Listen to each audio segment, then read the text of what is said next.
Ya, shalom, suami istri yang dikasihi Tuhan.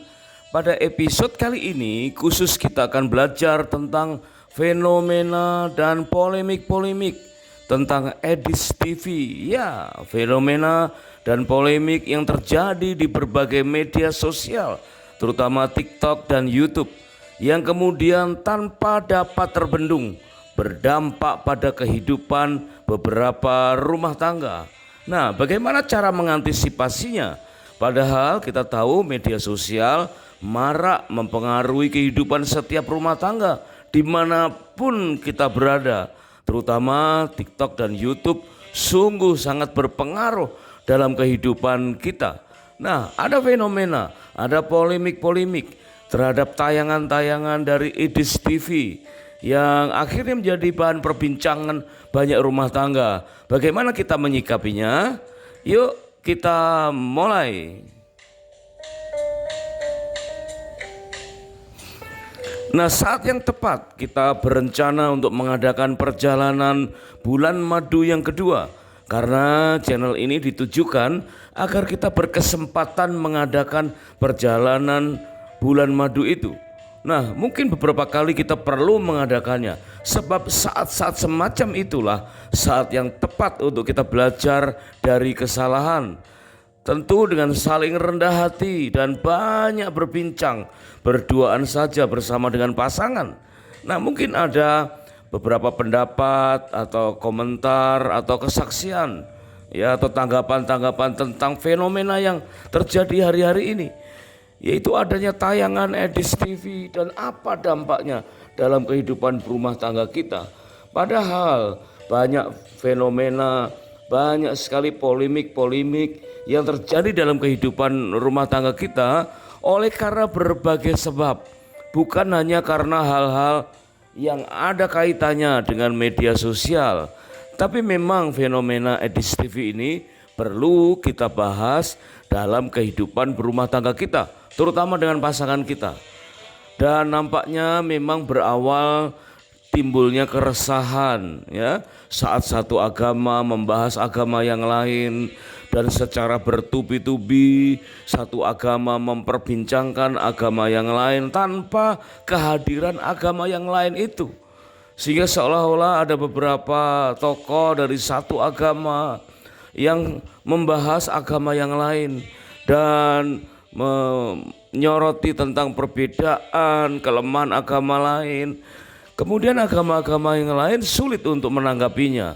Kemudian ada upaya-upaya, ya, karena adanya keresahan beberapa pasangan suami istri saat tersadar adanya fenomena yang perlu dibahas, bukan hanya agama orang lain tapi agama kita, bukan hanya agama kita tapi dua agama besar di Indonesia perlu diperbincangkan. Nah, ternyata fenomena Edis TV itu muncul sehingga ada banyak keresahan, ada banyak pendapat, ada banyak fenomena, polemik-polemik, termasuk fenomena dua sisi. Ada dua bidang, minimal ada dua hal yang membuat fenomena ini menjadi tajam diperbincangkan dalam kehidupan berumah tangga. Apalagi jika suami istri kurang terampil dalam mengatasi area-area perbedaan yang tiba-tiba muncul, yang kurang disadari pada saat awal-awal perkenalan sampai ke masa-masa awal pernikahan. Baru setelah pernikahan dimulai, loh, ternyata ada banyak area-area perbedaan yang terus muncul dari tahun ke tahun. Nah, keresahan beberapa pasutri saat itu, ya, saat tersadar adanya banyak perbedaan dengan pasangan, bahkan yang muncul sampai bertahun-tahun lamanya, sampai tahun-tahun yang panjang dalam pernikahan.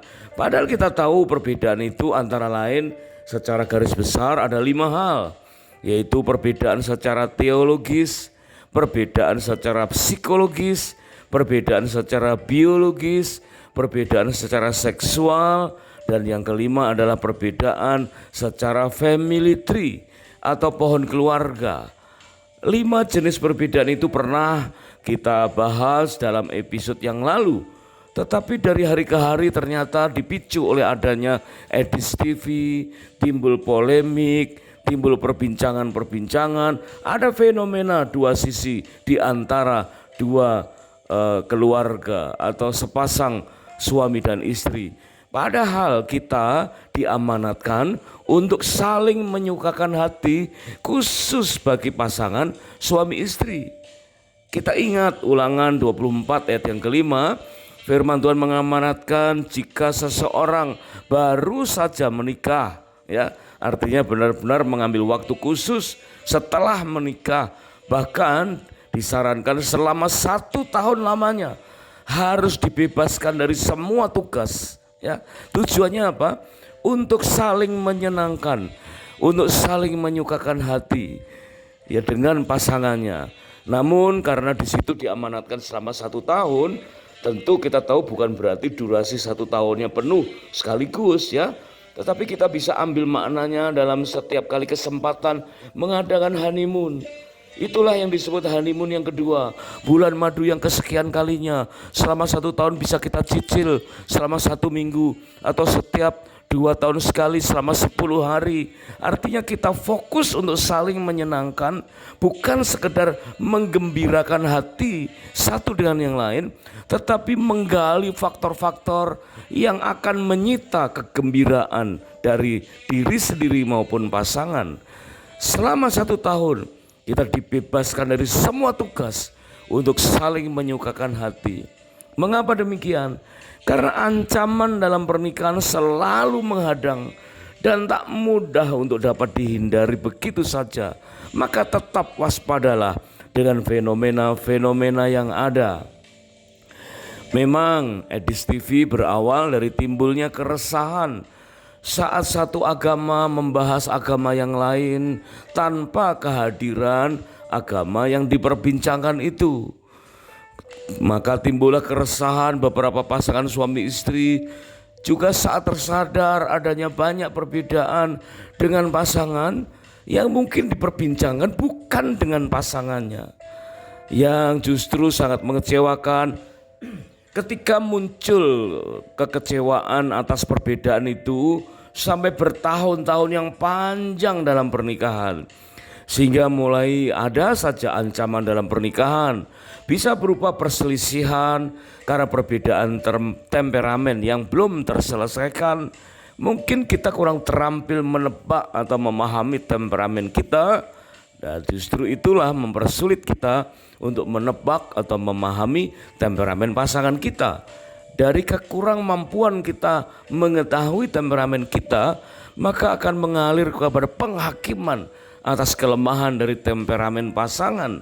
Dan inilah yang membuat polemik, dilema-dilema, fenomena-fenomena. Tak ubahnya waktu Edis TV membahas satu agama dengan agama yang lain, maka timbullah perselisihan dari perbedaan pemahaman temperamen. Kemudian kita tahu ancaman pernikahan berikutnya adalah perselingkuhan, adanya kejadian luar biasa, mungkin kematian masa dini, ya, pernikahan muda, salah satu meninggal, yaitu kejadian luar biasa, atau mungkin MIA, ya, MIA, ya, missing in action, hilang dalam tugas, atau mungkin hobi ekstrim, ya, hilang atau bahkan dinyatakan meninggal, atau memang kejadian luar biasa karena kematian akibat sakit, akibat cacat, termasuk organ-organ reproduksi yang nampak sehat-sehat saja namun gagal bereproduksi. Bisa saja itu kita kategorikan sebagai kejadian luar biasa, ya, karena tidak semua pasangan diizinkan mengalami hal demikian. Tetapi fenomena dua sisi itu akan terjadi. Ada benturan pemahaman satu dengan yang lain, yang akibatnya setiap ancaman pernikahan itu bisa-bisa menyebabkan perceraian. Memang faktor utama dari perceraian kita tahu, pertama adalah seks, uang, dan komunikasi. Dan jika masalah komunikasi bisa diperbaiki, maka bisa meredam kemungkinan persoalan oleh karena seks dan keuangan. Nah, dalam perjalanan bulan madu kedua kita kali ini, kita akan mendapatkan pembelajaran secara lebih terbuka di antara suami dan istri, sehingga mengalami keharmonisan sepenuhnya.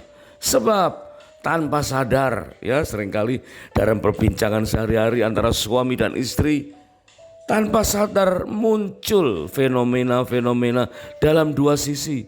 Saat marak ditayangkan berbagai macam tayangan-tayangan di media sosial, timbul polemik-polemik atau diskusi-diskusi, terutama yang hari-hari ini selalu banyak ya menyita perhatian kita, yaitu tayangan dari Edis TV di berbagai situs media sosial. Bahkan terjadi keluarga dengan agama yang satu terhadap keluarga dengan agama yang lain, ya apapun agamanya, itu timbul sensitivitas, ya timbul rasa yang berbeda ketika kita memperbincangkan iman, ya itu karena didasari karena kurang terampilnya setiap suami dan setiap istri dalam rumah tangganya untuk mengatasi fenomena atau polemik-polemik dalam hal apapun, terutama dalam perbedaan dalam kehidupan rumah tangganya. Nah, coba mari kita perhatikan sekarang, ya keluarga dengan satu agama yang sama pun berpotensi terjadi fenomena dua sisi. Ya, agamanya sama, suami istri satu iman, satu agama, ya. Kemudian hidup di tengah-tengah keluarga besar pun yang juga satu iman, satu agama, tapi itu pun ada pro dan kontra. Ada fenomena dua sisi menghadapi tayangan-tayangan Edis TV ataupun tontonan-tontonan yang lain, ya. Ada fenomena pro, ada fenomena kontra. Mungkin secara sepintas, secara spontan percakapan suami dan istri itu ternyata mengandung makna adanya pro dan kontra dari fenomena dua sisi terhadap tayangan-tayangan yang sedang marak ya terjadi di media sosial.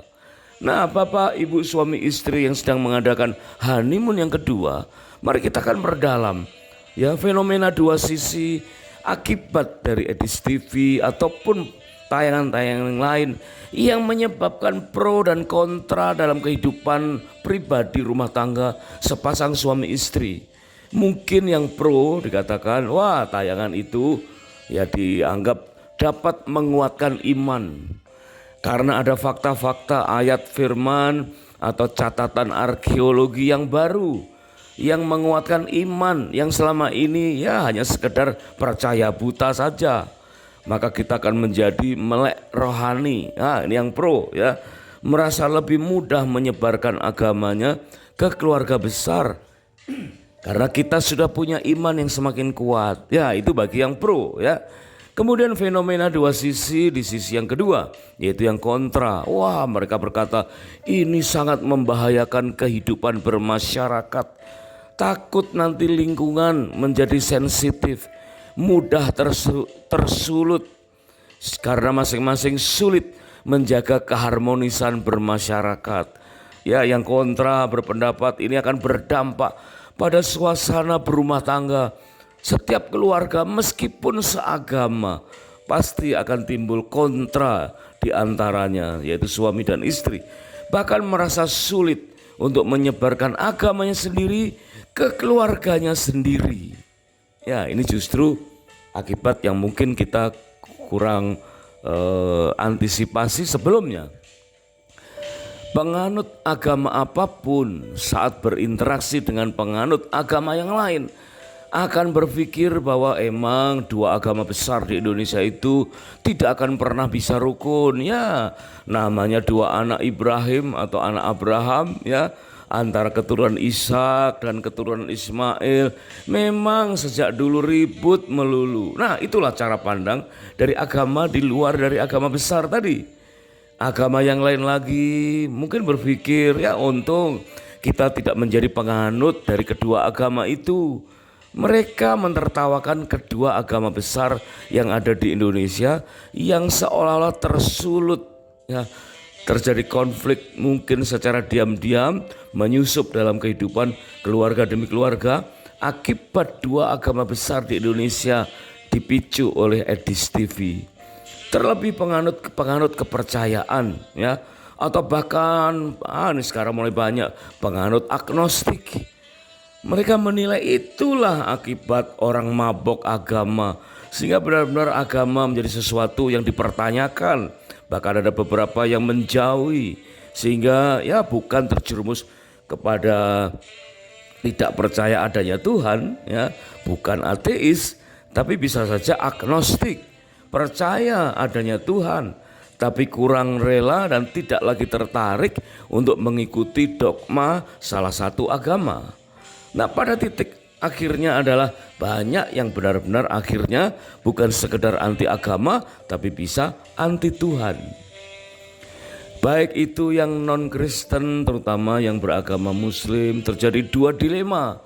Semakin membenci kekristenan, semakin sulit menerima kebenaran menurut versi Alkitab, karena semakin lebar luka dan kepahitan, dan semakin sensitif, semakin banyak hal negatif, ya, yang mungkin akan dialami oleh saudara kita dari agama yang satu terhadap agama yang lain. Itulah yang sekarang ini sedang terjadi.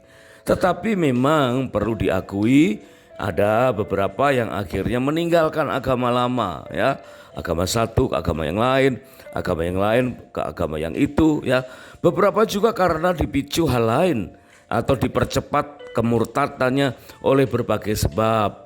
Ya, bisa karena kekecewaan yang lama timbul, kemudian seolah-olah tahu jawabannya ada di agama yang lain. Ya, bisa saja dengan alasan ya menghindari poligami, atau dulu pernah pindah agama karena didorong oleh kekasih yang beragama lain, atau kemudian sekarang justru berbalik kembali mengikuti agama almarhum orang tuanya yang memang keduanya berbeda. Ada banyak fenomena, ada banyak persoalan yang timbul akibat Edis TV. Memang sulit kita ini menyimpulkan, ya, apakah kita perlu bersikap bahwa Edis TV harus di stop aktivitasnya ataukah silakan lanjut. Ya, sulit kita menentukan sikap itu antara stop atau lanjut. Tentu itu bukan karena wewenang kita. Apapun agama kita, ambil kesepakatan dengan pasangan. Perhatikan ini, ya, bagi keluarga-keluarga yang jelas mengawali pernikahan dengan satu pilihan, ya, dengan satu pilihan tidak beda agama. Nah, justru saat ini akan semakin diperkuat, ya. Mari dengan yang sama agama, ya, seiman dalam satu agama, apakah sepakat untuk lanjut sering nonton Edis TV atau sekali-sekali saja, ya, sering menonton game atau tayangan-tayangan lain. Jadi bukan hanya satu hal di Edis TV, tapi hal-hal yang lain, ya, sering atau tidaknya perlu diperbincangkan dengan hati yang terbuka saat mengadakan honeymoon yang kedua. Maka sepulang dari bulan madu kedua itu, kita sudah punya role model yang baru, ya, mempunyai tradisi pernikahan yang unik, yang baru, yang kita bisa sikapi bersama. Mungkin jika perlu kita memprediksi bersama apa akibatnya, ya, perbincangkan apa dampak-dampaknya. Bisakah sepakat dengan dampak-dampak yang mungkin sekarang belum terlihat, ya, tapi berkemungkinan besar nanti timbul konflik-konflik berikutnya, dampak buruk atau justru dampak baiknya. Bisakah sama-sama dikelola dengan baik, ya? Dampak baiknya dikelola, dampak buruknya diantisipasi. Sama halnya, apakah kita sepakat dengan lebih banyak nonton berita, ya? Apakah setiap berita itu langsung kita percayai? Apakah kita perlu, ya, punya keterampilan untuk ngetes, ya, membuktikan mana berita yang benar-benar berita maupun yang hoax, ya, sinetron atau main games. Kata kuncinya adalah sepakat dengan pasangan. Ingat, kita mempunyai passage of merit. Targetkan kita masuk ke fase yang keempat dengan hati gembira, ya. Di mana fase yang pertama kita sering kecewa dengan banyaknya perbedaan. Fase kedua mulai belajar untuk tahan, tapi mana tahan, ya. Fase ketiga di masa subur, di atas 10 tahun, di bawah 26 tahun, ya. maka timbul konflik yang paling berat, mungkin mengalami masa-masa puncak karir. Wah, di situ mungkin komunikasi mulai longgar, mulai jarang berjumpa, seolah-olah sama-sama tahu, padahal sama-sama tidak tahu, ya. Kemudian timbul fenomena-fenomena yang sangat tajam. Nah, targetkan masuk ke tahap yang keempat, yaitu tahap established marriage. Memang relatif waktunya, tapi rata-rata di atas 26 tahun, dan di situ adanya penerimaan, ya, di mana pasangan kita adalah rancangan Tuhan. Terimalah dan kasihilah apapun fenomena yang sedang terjadi. Kita ingat dalam Efesus pasal yang kelima ayat yang ke-33, firman Tuhan berkata, bagaimanapun juga bagi kamu masing-masing berlaku, kasihilah istrimu seperti dirimu sendiri, dan istri hendaklah menghormati suaminya. Nah, ada dua tugas buat suami maupun buat istri. Ya, tugas yang tidak ringan, tugas yang mungkin banyak dilema, fenomena, banyak polemik, tetapi bagaimanapun juga suami tetap mengasihi istri seperti dirinya sendiri, dan istri tetap menghormati dan tunduk kepada suaminya. Fenomena Edis TV memang berawal dari timbulnya keresahan saat satu agama membahas agama yang lain tanpa kehadiran agama yang lain itu. Nah, bagaimana kita menerapkan fenomena itu dalam kehidupan rumah tangga kita? Mungkin ada kemungkinan timbul fenomena-fenomena berikutnya, ya, di tahun-tahun berikutnya. Kuncinya adalah 4 mata, ya, 4 mata. Coba kita lihat, bukankah suami dan istri bukan lagi 2, melainkan 1 dalam Matius 19 ayat yang ke-6. Maka betapa pentingnya setiap rumah tangga mendapatkan keteladanan dari keluarga rohani, ya, atau via gereja setempat, bukan dari keadaan nyata yang menyertai hiruk pikuk perpolitikan yang ada atau fenomena-fenomena di media sosial, misalnya fenomena Edis TV atau fenomena yang lain, ya. Maka kita layak bersyukur bahwa kita punya hukum kekerabatan yang dilakukan oleh Abraham terhadap Lot. Abraham dan Lot saja yang bukan suami istri sanggup mengatasi persoalan dengan cara kita ini kerabat, kita tidak boleh bertengkar. Coba bayangkan, ya, sesama kerabat saja punya komitmen tidak boleh bertengkar, ya seharusnya terlebih bagi suami istri, karena mereka bukan lagi 2, ya, melainkan 1. Bagaimanapun juga apapun yang terjadi, tetap suami istri itu adalah 1. Nah, sekarang bagaimana cara menyatukannya? Kita baca dalam Matius pasal yang ke-18 ayat 15 sampai dengan 17. Inilah bagaimana caranya mengatasi fenomena 2 sisi, entah dari perbedaan, entah dari konflik, entah dari fenomena dari media sosial. Maka kita kembali kepada firman Tuhan. Dikatakan, apabila saudaramu berbuat dosa, tegurlah ia di bawah 4 mata. Jika ia mendengarkan kembali, engkau telah mendapatnya kembali. Jika ia tidak mendengarkan engkau, bawalah 1 atau 2 orang lagi, supaya atas keterangan 2 atau 3 orang saksi, perkara itu tidak disangsikan. Jika ia tidak mau mendengarkan mereka, sampaikanlah soalnya kepada jemaat. Jika ia tidak mau juga mendengarkan jemaat, pandanglah ia sebagai seorang yang tidak mengenal Allah atau seorang pemungut cukai. Nah, ternyata ini adalah kiat-kiat bagaimana mengatasi konflik, bagaimana mengatasi fenomena, ya, 2 sisi dari berbagai macam penyebab, dari berbagai macam pihak. Kalau Matius 18 ayat 15 sampai 17 ini kita kecilkan dalam praktek sehari-hari, yaitu antara suami dan istri, maka kalimat awal akan berkata, jika pasanganmu berbuat dosa, ya, tegurlah dia di bawah 4 mata. 4 mata artinya hanya 2 pribadi, ya. two of you, hanya dua pribadi. Tidak boleh ada pribadi yang lain, harus dibicarakan berduaan, ya, berduaan saja terlebih dahulu sebelum curhat atau mencari solusi ke hal-hal yang lain. Nah, maka harus ya kembali kepada pengertian kesatuan antara suami istri. Jika ada pasanganmu ya yang berbuat dosa, ya jangankan berbuat dosa, jelas-jelas berbuat dosa, punya fenomena yang berbeda saja, kita perlu menegur empat mata. Karena terjadinya gap itu, saudara, pelan-pelan ya. Mungkin itu dari hari ke hari tanpa sadar, tahu-tahu punya pemandangan yang berbeda, sehingga tahu-tahu timbul fenomena gap dua sisi. Maka perlu menegur empat mata atau dua pribadi. Jelas di sini, empat mata atau di antara dua pribadi saja, tidak lebih. Maka inilah yang perlu kita kembalikan dan menjadi keterampilan kita. Mungkin kita tidak bisa mendapatkan contoh ini dalam kehidupan praktek, ya, praktek berorganisasi.